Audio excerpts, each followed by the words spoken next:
My skin crawls at Master Aldrich's words. Too much ambition with too little control.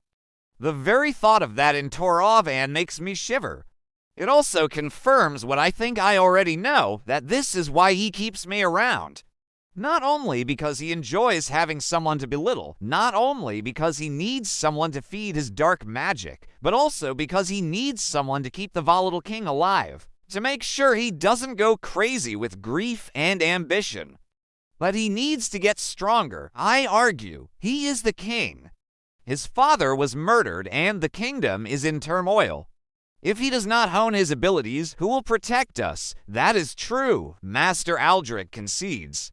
But it is for that very reason that I am worried for you. A promise is a promise, Caleb. As your master, I must warn you against taking this on if you do not feel up to it.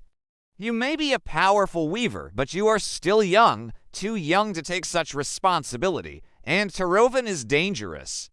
Grief can turn a man savage, but unchecked ambition can turn him cruel. I won't let him be cruel. I say fiercely, and I won't break. I won't let him break me. But when I say those words out loud, I realize how hollow they sound. How can I be so sure? I haven't faced the king since I revealed myself to him. 2 days ago, I took his hand and led him in a dance of weaving, and he summoned me, drew me into his mind, into his essence. We were one for that brief time, and then he pushed me away, hard. It broke me. And now he hasn't summoned me back. Is that what I want? I want to be pressing my lips to his again. I want to tangle my hands in his hair. I haven't been able to stop thinking about that kiss. Or what it did to me, or that this is the man I'm actually promised to marry. And he doesn't know who I am. He doesn't know me, and I don't know what to do.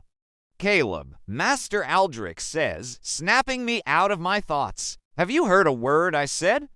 Of course I have. I reply quickly, then go to him. Apologize for your behavior 2 nights ago. Remind him why he took you in. Remind him of your purpose. Remind him of our purpose. Our purpose? I echo, confused. Master Aldrich stands, his face grave. Go, he says, his voice low. Go to Toravan. Now, I nod dumbly, not even daring to ask questions. The door to Master Aldrich's study opens, and I walk through it, stepping out into the cool hallway. One thing is clear. It is time to put my plan back into action.